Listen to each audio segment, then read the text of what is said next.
et partager mon écran. Donc c'est ça, je vais le faire. Je vais faire une modélisation, dans le fond, la même modélisation deux fois de deux façons différentes, comme j'expliquais au début. Je suis dans Fusion 360.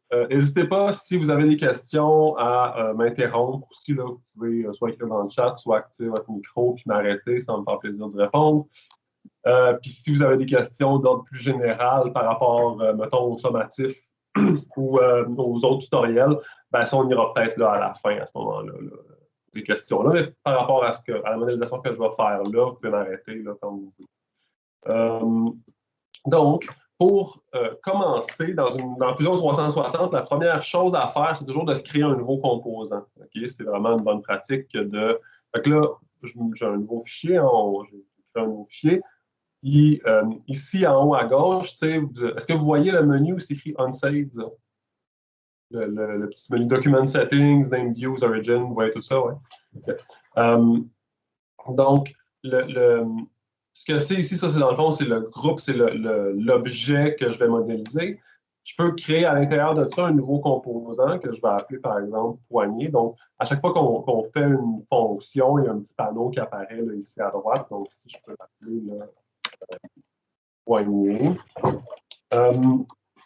Ensuite de ça, donc, mon petit icône ici vient de changer. C'était un petit cube tout seul, c'est rendu 2 cubes. Là, ça veut dire que c'est un assemblage. Et donc, j'ai mon objet ici. À l'intérieur de mon objet, je vais venir insérer mon image de référence. Donc, pour faire ça, je vais faire ça avec Insert ici, puis Canva, ou le gros bouton aussi Canva, c'est la même chose en fait. Donc, je vais insérer une image de référence. Je vais lui dire insérer à partir de mon ordinateur. Et je vais prendre mon image ici. Ensuite de ça, je vais décider sur quel plan est-ce que j'applique mon image, parce que même si on travaille en 3D dans le logiciel, la majorité des interventions qu'on va faire, ça va être en 2 dimensions. Donc ici, on peut voir 3 plans. Ça se trouve à être représenté par les 3 carrés jaunes qui sont donc sur des axes différents. On a le plan de dessus, le plan de face et le plan de côté. Si vous avez de la difficulté à différencier plan de face et plan de côté, le truc, c'est de regarder le petit cube en haut ici. Donc, ça me dit ici, le top est là, donc la vue de droite est là, la vue de face est ici. Donc, moi, mon image ici que je viens rajouter, ma ref tournevis, je la mets sur mon plan de face, c'est-à-dire le carré ici. Donc, ça, c'est bon, je passe sur OK. Donc, j'ai importé mon image, première chose. Ensuite de ça, ce que je vais faire, c'est que je vais mettre mon image à l'échelle. OK? Donc, là, elle a importé dans un format, dans une dimension relative à le dessin que j'ai fait, puis le nombre de pixels qu'il y avait dans l'image. On va venir la mettre à l'échelle réelle, finalement. Donc, pour faire ça, je vais ouvrir avec la petite flèche ici mon objet poignée que j'ai créé, ouvrir Canva, et je fais clic droit sur mon Canva, donc l'image que j'ai importée. Je fais clic droit dessus et je lui dis Calibrate. Ce que ça me permet, donc maintenant, ma souris, elle a changé pour une petite croix. Je vais cliquer sur mon cube pour venir en vue de face parfaitement là, de face. Et je vais cliquer d'un côté à l'autre de mon image comme ça. Ça va me donner une espèce de cote, donc ça me donne une dimension. Actuellement, c'est 12 mm, mais moi, je le sais parce que je l'avais checké avant, là, que ça va être en réalité 30 mm. Donc, je veux le diamètre de ma poignée soit de 3 cm, donc de 30 mm. Donc, j'ai calibré mon image comme ça, ce qui fait que là, il est venu agrandir mon image. Un coup ça fait, je vais réafficher mon origine ici. L'origine, là, ça se trouve à être le centre de l'univers 3D. C'est un peu comme sur un graphique, il y a un axe des X, un axe des Y, là, quand on regarde des graphiques en 2D. Ben, à l'origine de ces deux axes-là, c'est le point 0,0. Ben, dans un univers 3D, c'est la même chose. Donc, sauf qu'ici, on a 3 axes. On a les X, les Y et les Z. Et l'origine se trouve être le point blanc qui est ici. Puis c'est donc le centre de l'univers, le point 0,0.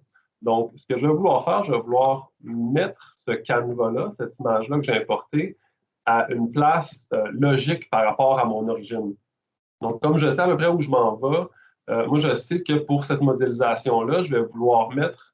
J'ai double-cliqué, juste pour je vais le refaire, là. J'ai double-cliqué ici sur mon image que je suis venu importer. Donc, chaque intervention que je vais faire, il va venir se rajouter là, un petit icône dans le bas ici qui représente l'intervention.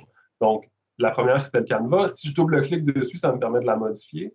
Puis, en utilisant les flèches, je vais pouvoir déplacer mon canevas et je vais venir apporter le centre, finalement, la base de mon tournevis. Je vais la mettre à l'origine comme ceci. Donc, je fais OK. Donc là, j'ai placé ce que j'avais besoin de placer là, pour commencer ma modélisation, c'est-à-dire mon image de référence, elle est sur le bon plan, puis elle est bien placée par rapport à l'origine. Donc, je vais commencer à modéliser. On va y aller avec des extrusions pour commencer. La majorité là, des formes 3D qu'on va créer, il faut se baser sur un sketch, comme vous l'avez sûrement vu dans les tutoriels. Là. Donc, je vais venir faire un sketch ici, puis je vais faire mon sketch sur mon plan de dessus. Enfin, je viens cliquer sur ce carré jaune-là qui représente mon plan de dessus. Puis là, je suis dans un sketch, je vais juste cliquer sur mon petit carré top pour me mettre en plus dessus. Donc, ce que je vais faire, je vais venir créer un cercle ici. Et là, j'ai créé un cercle sur mon plan de dessus. Mon intention avec ce cercle-là, ça va être de venir faire le premier petit bout ici. Donc, je vais lui donner une dimension en utilisant l'outil cut, donc l'outil sketch dimension ici. Là. Donc, je vais lui dire, vois-tu, ça va avoir 20 mm. Soit dit en passant, quand j'ai créé mon sketch, j'ai cliqué vraiment au centre, ce qui fait que mon cercle est au centre. Si j'avais créé mon cercle, par exemple, à côté ici, ben là, il aurait été mobile, là, il n'aurait pas été fixe. Du fait que j'ai créé, quand je l'ai créé, comme ça ici, quand je suis venu créer mon cercle, je vais vraiment cliquer sur mon milieu, ça fait que mon cercle va être pris là, avec le milieu de mon origine, finalement. Donc, je fais mon cercle, je mets 20 mm parce que selon mon dessin, c'est à peu près ça que ça veut dire. Mon sketch est correct et je vais utiliser la fonction extrusion qui va me permettre de venir commencer à faire un petit slime. Là, je vais utiliser mon dessin en me disant, tu sais, là, je fais une modélisation qui ne serait pas, par exemple, une modée pour faire mon produit final. Là. Ça ne serait pas pour partir en production. C'est plus pour tester mon volume, si je veux faire une impression 3D, puis essayer, voir si mes proportions sont bonnes, tout ça. Donc, je vais me fier plutôt sur les proportions de mon dessin pour établir mes dimensions. Fait que je vais lui dire, par exemple, ici, je gauge que c'est à peu près 11 mm ou même peut-être 12 mm la hauteur de cette partie-là. Puis je vais tranquillement monter comme ça, puis faire des extrusions pour chacune des sections. Okay? Donc, je vais venir, par exemple, créer un deuxième sketch. Puis plutôt que de venir mettre ce deuxième sketch-là sur un de mes plans d'origine, parce qu'on avait les trois carrés, là, comme on a vu tout à l'heure, donc le plan de dessus, de face, de côté, ben, je peux utiliser les faces de la géométrie que je viens de créer comme étant un plan sur lequel venir faire mon sketch. Donc, je vais utiliser la face de dessus ici. C'est là-dessus que je viens dessiner le cercle que je voulais. Donc, le deuxième cercle. Okay? Donc, plutôt que de venir le dessiner sur mes faces d'origine, je viens le faire vraiment sur la géométrie que je viens de créer. Et donc, je vais retourner dans mon sketch. Il faut que je lui donne une dimension à ce cercle-là. Je vais lui dire, donc je clique dessus, je me dis, bon, OK, à vue de nez, ça a l'air d'à peu près 10 mm. Ça me semble bon. Et je vais extruder cette partie. Jusque-là, ça va pour tout le monde. C'est clair à peu près où je m'en vais? Ouais. Je vais faire ça jusqu'en haut. Donc, je viens de créer un nouveau sketch ici. Je viens me faire un nouveau.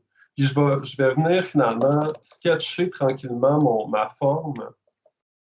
Je vais venir sketcher tranquillement ma forme de façon très sommaire, c'est-à-dire j'ai pas mes coins ronds, j'ai pas. Je vais pouvoir venir rajouter mes coins ronds après.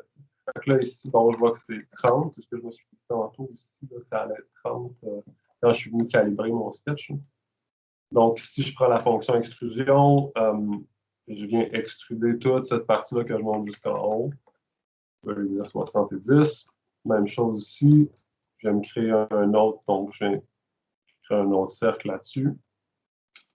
Je vais lui donner une dimension qui va être de 10 mm. Ah, 10, c'est pas assez. Mon objectif, là, c'est d'aller à peu près à l'intérieur de mon creux. Là, fait que c'est peut-être plus un 14. 14, c'est un peu trop. On va le ramener, on va dire ça va être 12. Bon. Donc, je finis ça. J'arrondis ça. Puis le dernier, ça, je vais lui donner une dimension qui fait plus de sens, donc 10 mm. Et mon dernier cylindre, donc je viens de le redessiner ici. Ça, je peux utiliser mon sketch. Sketch dimension, on va lui dire ça va 30, ça aussi. Puis je peux venir extruder ça ici comme ça sur un 7 mm. Ma forme, si là ici je pourrais cacher par exemple mon dessin, cacher mon origine, puis je verrais, ça c'est ma forme, disons, de base. C'est clair, ça a été clair pour tout le monde comment j'ai fait ça? Oui. Ne vous blâmez pas encore là, si je vais trop vite ou s'il y a quoi que j'ai fait. Je vais réafficher donc mon canevas.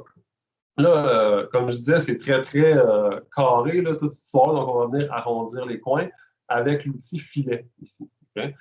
Donc, l'outil filet, je clique dessus et il m'apparaît un panneau. Il me dit, viens choisir un edge. Hein. Les edges, ça se trouve être les lignes, donc ce qui fait les lignes qui déterminent nos formes. Là. Donc, je peux cliquer sur cette forme-là et soit en glissant sur la flèche en glissant la flèche comme ça, ou bien en rentrant une valeur, je peux dire par exemple 10. Là, je suis venu créer là, mon effet de coin rond ici. Même chose, je pourrais me faire un autre filet, puis venir cliquer par exemple sur ces deux-là ici, et venir lui dire, par exemple, ce serait 2 mm, puis là, je viens faire mon intérieur qui est rond. Puis je viendrais répéter ça là, pour chacune de mes formes. Ce qu'on peut faire aussi, là, par exemple, je peux en sélectionner plusieurs. Si je tiens Shift enfoncé, je sélectionne tout ça. Puis je viens dire tous ces coins-là, ben, je sais que ça va être à peu près du 3 mm, mettons. Je viens arrondir ma forme comme ça. Donc, comme ça, puis ça, disons, 8, c'est pas mal trop. On va être quoi avec 6, 5, moi, sur 5, ça commence à faire du sens. OK. Donc, je cache ça ici. On n'est pas loin. Le dernier qui reste, il y a peut-être le petit. Idéalement, là, des coins comme ça là, qui sont très, très. C'est-à-dire qu'il n'y a aucun congé dessus, aucun coin rond. On veut éviter ça. Fait que, ben, surtout quand il vient le temps de faire du rendu, là, ça donne des trucs qui ne sont pas super réalistes. Fait qu'on va lui mettre peut-être 1, c'est peut-être trop. On peut lui mettre peut-être 0.4. On va lui donner juste un petit coin rond qui vient rajouter un petit effet cool. Donc, assez rapidement, je peux venir construire là, la forme que j'ai dessinée tout à l'heure. Ce qui me resterait à faire, ce serait de venir faire les espèces les indentations qu'il y a dedans, donc les trous qui viennent donner un coup de main pour la grippe. Donc, ce que je vais faire, c'est que je vais venir dessiner une forme qui va couper à l'intérieur de ma forme, je vais venir enlever l'entière. Donc, pour faire ça, je repars un nouveau sketch. Je vais partir de mon plan de dessous. Donc, mon plan de dessus, c'est-à-dire donc le carré du fond vraiment. Et si je viens en vue de dessus, là, je n'ai pas sketché mon dessin, je n'ai pas sketché mon tournevis de haut, là, mais je sais à peu près à quoi ça va ressembler. Donc, je sais que, par exemple, qu'il y a 6 trous à l'intérieur que je voulais mettre. Donc, je peux venir prendre l'outil polygone ici, si je vais dans polygone, puis là, un des deux, c'est pas vraiment grave. Puis je viens me dessiner un polygone comme ça qui aurait 6 côtés, donc 6 coins. Okay? Ce polygone-là, je vais le transformer en construction. Ce que ça veut dire, c'est que, il était bleu tout à l'heure, maintenant il est orange avec des lignes pointillées. Là. C'est que ça va juste être une référence. Pour moi, je ne m'en servirai pas vraiment pour extruder quoi que ce soit. C'est vraiment juste une référence pour le reste. Parce qu'après ça, sur chacun des coins, je peux venir me dessiner un cercle. Ça, c'est les cercles qui vont me servir tout à l'heure à venir enlever de la matière sur ma poignée. Okay? Donc, je dessine mes 6 cercles. Ensuite de ça, je sélectionne mes 6 cercles et je vais leur dire dans contrainte, pourquoi ça ne fallait pas? Ah, parce que j'avais un. Donc, je sélectionne mes 6 cercles et dans les contraintes en haut ici, je vais leur dire la contrainte égale. Ce que ça fait, c'est que maintenant, peu importe ce qui arrive, mes 6 cercles vont toujours avoir le même diamètre. Okay? Première contrainte que je mets. Deuxième contrainte que je mets, bien là, je veux l'empêcher de tourner comme ça. Je vais lui dire, cette ligne-là ici, je veux que tu sois vertical. Donc, c'est la contrainte horizontale verticale. Là, elle prend ce qui est le plus proche. Donc, actuellement, je ne peux plus tourner. Mon polygone, il ne tourne plus. Là. Fait que ça, c'est une autre bonne affaire de fait. Puis, dernière chose, en fait, il faut que je mette des dimensions. Donc, je sais qu'à peu près, si je viens, par exemple, dire mon cercle, c'est pas la bonne dimension. Donc, je reprends mon outil sketch dimension, je viens cliquer sur mon cercle et je lui dis, bon, diamètre de 8 mm, ça devrait être bon. Et ensuite de ça, on va lui donner, on va dire, mettons, que ça ici, ça a pas 48. Je peux double-cliquer ici pour changer. 15. OK. Donc, je viens dessiner ces cercles-là qui, eux, vont me servir d'outils pour venir couper là, ma poignée. Je fais finish. Mais je reprends la même fonction extrude de tantôt. Je sélectionne mes 6 cercles et là, je viens extruder comme ça. Puis là, fusion par défaut, c'est la même fonction qui sert pour créer de la matière ou pour couper de la matière. Mais par défaut, aussitôt que je passe un corps au travers de l'autre, il vient se mettre en mode cut. Tu sais, je pourrais mettre un mode join, par exemple, il viendrait créer des cylindres, là. Ou en mode intersect, il viendrait utiliser seulement là où mes deux corps se touchent. Là, on va y dire cut, donc c'est une petite coupe que je veux. Et là, je le monte juste pour la hauteur que j'ai besoin, par exemple, 90 mm. OK. Et je suis venu créer les indentations dont je parlais dans ma forme. Puis, comme je disais tantôt, là où il y a des arêtes très, très vives comme ça, on veut éviter ça. Donc, on va venir, comme je fait tantôt, avec l'outil filet. Là. Je peux venir même sélectionner directement les faces. Puis, toutes les... Pas le edge, mais bien la face. Et toutes les edges qui touchent à cette face-là vont se fondir si je lui donne une valeur de, par exemple, 0.5. Okay. Et là, j'ai mes petits points ronds. Puis, pour un peu de fantaisie, tiens, on peut, en pesant sur A, ouvrir l'onglet Apparence, venir donner un couleur de plastique. Là, on va venir mettre ça en jaune. Et j'ai ma poignée de modéliser. Okay. Est-ce que la technique, ça va à peu près pour tout le monde? Oui, ça c'est clair. Ouais. Ça, c'est la méthode, je dirais, longue de faire cette modélisation-là. C'est très, c'est une étape à la fois, puis c'est pas super propre comme méthode. Hein. Vous voyez en bas, j'ai au final beaucoup, beaucoup de fonctions que je suis venu créer. Si je voulais, par exemple, mettons, j'imprime ça sur une imprimante en 3D, puis là, je dis, ah, c'est-tu finalement, ma poignée est pas assez longue? Ben là, il faudrait que je retrouve ici quelle fonction est-ce qu'il faisait à la longueur de ma poignée. Vois-tu, c'est celle-là. Donc, cette extrusion-là, si je double-clique dessus, au lieu de faire 70, finalement, on veut une poignée de 90 mm. Et là, tout d'un coup, j'ai un truc beaucoup plus long, mais là, j'ai un petit problème avec mon extrusion de tout à l'heure, il faut que je la modifie pour venir amener ça ici. Donc, c'est pas super clair comment se retrouver dans cette modélisation-là. Ça fonctionne. C'est une façon, c'est simple avec c'est des outils simples à utiliser, mais ça donne un résultat qui n'est pas très propre, on pourrait dire. Une autre façon de le faire, si je me fais un nouveau design, puis je réinsère mon image ici, je vais me remettre sur la vue de face, comme ça, puis je vais venir lui calibrer ici, donc calibrate, on prend ça ici, puis on disait 30 mm. Puis je vais le déplacer, mais cette fois-ci, parce que je sais un peu où je m'en vais, je vais afficher mon origine, là. Au lieu de mettre la base sur l'origine comme j'ai fait tout à l'heure, je vais venir la mettre au centre de mon origine. Ça va avoir une incidence tout à l'heure. Donc, une autre façon de le faire, c'est un truc qui n'est pas dans le bloc 1 des tutoriels que j'ai mis. Par contre, c'est dans le bloc 2. C'est un outil qui est vraiment, vraiment pratique. C'est avec ce qu'on appelle une révolution. Donc, un peu comme l'émission de danse. Hein, ça m'intéresse. Fait que je prends un petit sketch, puis je viens dessiner un sketch dans ma vue de face. Mais là, au lieu de tout à l'heure, je dessinais ma vue de dessus des cercles, là, cette fois-ci, je vais venir dessiner le profil de mon objet.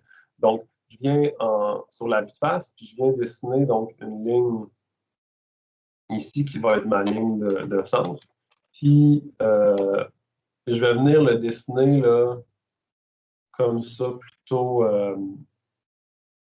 là, tranquillement, je viens dessiner ma forme ici. Soit dit en passant, quand on a l'outil ligne comme ça, on peut faire des arcs. Si je suis en train de dessiner des lignes, puis là, je clique, puis je glisse. Plutôt que de faire une ligne droite, ça me fait un arc. C'est quand même une façon chouette de faire des arcs rapidement. Comme là, je l'ai manqué. Sinon, l'autre façon de faire des arcs, je vais dans Create, arc en 3 points, par exemple. Là, mon premier point, c'est ici. Mon deuxième point, ça va être l'autre extrémité. Et le troisième point va venir définir la courbure de mon arc. Okay? Donc, on commence comme ça. Ensuite de ça, je peux venir mettre des petits filets sur chacun de mes coins. Tant que je ne rentre pas de mesure, ben, il va me mettre le même filet sur tout. Donc là, je clique sur tous ces coins-là, puis je viens leur dire, par exemple, 3 mm.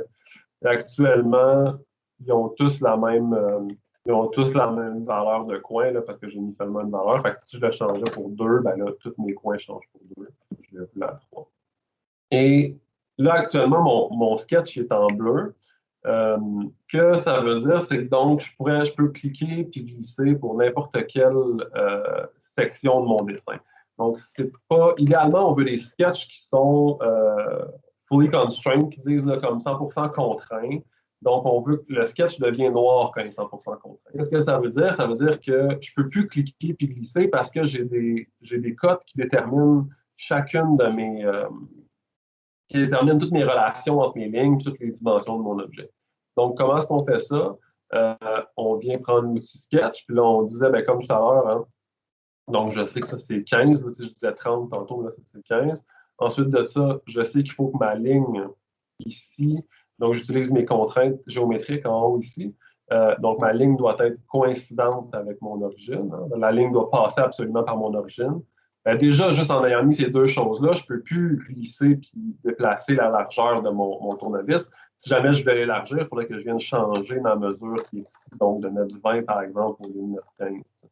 Donc, ça, c'est une première chose de fait. Ensuite de ça, je sais que ma hauteur ici, bon, tout à l'heure, je pense que je lui avais dit, je lui avais donné combien? 8? Bon, ici, dans ce cas-ci, ça va être 9 mm. Ma mesure ici va être de 8. La hauteur totale de la poignée, on va dire 105. Et là, je vais venir mettre ces chiffres-là pour. Ça, puis ça, je peux les mettre collinéaires. Donc, ils vont avoir la même place. Donc, tu sais, je viens mettre mes contraintes sur mon sketch pour que il soit contraint à 100%. Là, je pourrais y mettre la ligne ici. Je vais venir lui dire, tiens, le point milieu de cette ligne-là va coïncider avec l'origine. Là, c'est pour ça que j'ai mis mon origine tantôt au centre, c'est que je savais que je voulais venir le snapper sur mon point milieu. Qu'est-ce qu'il reste? Il reste ça ici, puis ça ici. Donc, ma distance entre ces deux lignes-là va être de 4 mm. Ensuite de ça, qu'est-ce qui joue ici? Ouais. Ça ici, ben, on peut peut-être lui dire la distance entre ça et ça va être de 5 mm. Même chose ici, ça va être 5 mm comme ça. Voyez-vous, tout ce qui est rendu noir, là, ça veut dire que je ne peux plus glisser, là, je peux plus glisser et le déplacer, là, donc, parce qu'il est contraint à 100%. Puis si je ne suis pas sûr qu'est-ce qu'il me reste à faire comme contrainte, ben, je peux venir justement jouer avec et dire, non, pourquoi c'est pas bleu, c'est encore, ah, ok, c'est parce que, par exemple, ma hauteur de ça n'est pas déterminée. Donc, si je sais que si je viens déterminer ma distance entre ici et ici, puis ça fait par exemple 10, un petit peu plus, peut-être 12. Donc, ça, c'est bon. Puis il me reste cet arc-là. Puis là, en temps normal, je pourrais mettre une contrainte tangente. Tu sais, si, par exemple, ici, j'ai un arc qui vient se finir sur une ligne, là, mais je veux que mon arc il soit en continuité parfaite avec ma ligne, bien, je viens mettre une contrainte tangente, donc dire cet arc-là et cette ligne-là doivent être tangentes. Hein. Si vous ne vous souvenez plus c'est quoi tangent, vous visiterez vos cours de géométrie. c'est des notions qui montent là-dedans.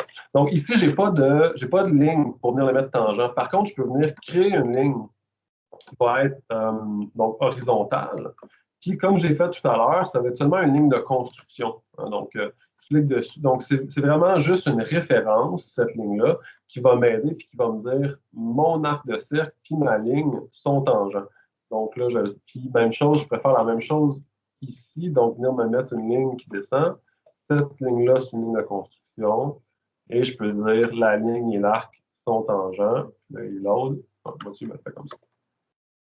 Puis, je réalise que c'est peut-être pas une bonne idée qu'il soit tangent ici. Fait que je vais plutôt le ramener là, puis augmenter la distance ici. Je vais bien diminuer celle-là ici. Ouais. 11 de même. Non, c'est cute, ça. OK. Puis, c'est ça, c'est parce que c'est ma distance. On va mettre ça à 9. Bon. Mon sketch est complètement noir, ce qui veut dire qu'il est 100% contraint. Ça, donc, ce qui veut dire qu'il est 100% contraint. C'est ça qu'on veut. Un coup, ce sketch-là fini, j'utilise l'outil Révolution que je parlais tout à l'heure. Donc, avec l'outil Révolution, il faut prendre un profil. Donc, le profil, ça va être notre forme qui est fermée. Il faut prendre un axe. L'axe, ça va être l'axe de révolution, donc le centre qui va faire le tour. Et là, je clique sur cet axe-là. Et il est venu, si j'enlève mon sketch, donc j'enlève mon origine, donc il est venu prendre mon dessin que j'avais ici, puis il l'a fait tourner à 360 degrés sur l'axe que j'ai déterminé, puis il a créé ma géométrie de cette façon-là. Donc, ça m'évite d'avoir, comme j'ai fait tout à l'heure, extruder chacune des parties de mon objet. Je peux simplement dessiner la révolution, dessiner le profil de mon objet, effectuer une révolution. Puis, dans ce cas-ci, c'est une révolution à 360 degrés, mais je pourrais lui dire, par exemple, uniquement 90 degrés, qui viendrait me créer là, juste l'angle, puis donc n'importe quel nombre de degrés ici va venir me faire ma forme. Donc, ça permet vraiment, de façon vraiment plus rapide et propre, parce que si on regarde ici en bas, les actions que j'ai besoin de faire, c'est uniquement ce sketch-là, puis la révolution, comparativement à tout à l'heure, c'était plein de petites extrusions. Ça fonctionne, plein de petites extrusions, puis honnêtement, pour votre sommatif 1, vous pourriez le faire avec cette méthode-là, puis vous ne perdrez pas de points. C'est juste que c'est important quand même de voir que ça existe aussi. Puis des fois, il y a des façons plus optimales d'arriver au résultat qu'on veut arriver avec ça. La dernière affaire que je vais faire avant de vous laisser, on va venir faire le trou qu'on faisait tout à l'heure, un peu d'une façon similaire, mais cette fois-ci, je vais venir dessiner uniquement un cercle. Donc, je fais mon cercle de 8 mm comme je l'ai fait tantôt, puis je vais lui donner une distance donc, entre l'origine et le centre, avec une cote entre l'origine et le centre, donc de, par exemple, 15 mm, puis on va lui dire ces deux points-là sont verticaux. Donc là, mon cercle il est 100% contraint, donc il est noir. Je peux faire mon extrusion avec ça ici. Puis là, actuellement, comme mon plan de milieu, il se trouve à être au milieu de mon tournevis, ça ne marche pas, je vais pouvoir changer ma direction, je vais lui dire symétrique. Comme ça, il va extruder dans les deux sens en même temps. Donc, je viens faire mon truc comme ça ici, puis je viens lui donner mon petit congé dont je parlais tout à l'heure de 0,5 mm. Maintenant, uniquement un fait, je peux aller dans Create ici, et dire faire un pattern circulaire. Donc, je vais venir répéter l'enlèvement de matière que j'ai fait d'une façon circulaire. Donc, mon pattern circulaire, j'ai le choix entre répéter des faces, des corps, des features, des composants. Dans le cas présent, je veux répéter des features. Quelles features? Je veux l'extrusion puis le filet. Donc, je sélectionne, mais je peux les sélectionner directement en bas dans la timeline. Il me dit que j'ai sélectionné les deux. Je viens choisir mon axe. Là, je ne suis pas capable de cliquer sur mon axe. On voit ça clique sur mon objet. Donc, je peux cacher le corps juste le temps de venir sélectionner l'axe. Après ça, réafficher le corps. Ça va venir sélectionner l'axe. Et là, je lui dis, bon, on voulait 6 indentations comme ça. OK. Donc, il est venu me créer tout de suite mes mêmes indentations que tantôt. Ce qui est pratique de le faire de cette façon-là, c'est que si, mettons, votre coéquipier vous dit Et si on mettait 7 édentations dedans, ou ici on en mettait 8, mais au lieu d'avoir, tu sais, tout à l'heure, on les a dessinés comme ça, puis là, il faudrait recommencer le dessin, refaire une nouvelle affaire. Ben, présentement, tout ce qu'on a besoin de faire, c'est on va dans notre fonction de pattern circulaire et on dit, à la place d'en mettre 6, mets-moi-en 8. Et simple comme ça, on voit tout de suite de quoi ça a l'air. Donc, de choisir les bons features pour accomplir ce qu'on veut, tout en sachant qu'est-ce qui peut potentiellement changer. Donc, c'est assez primordial là, dans la modélisation. Puis, ça fait le tour de ce que je vais montrer aujourd'hui. Regardez comme c'est propre en bas, comparativement à tout à l'heure, comme il y avait plein de stocks, là, puis il y avait plein de... Ici, là, il y a peu de features, donc c'est super intéressant. Donc voilà, c'est ça que j'avais à vous montrer. Hey, quand même, une demi-heure, on pense. Avez-vous des questions? Ça va. Avez-vous des questions par rapport à vos exercices, à ces affaires-là? Ça va-tu bien de ce côté-là? Je vais arrêter le partage. Là. Salut, Jean du futur.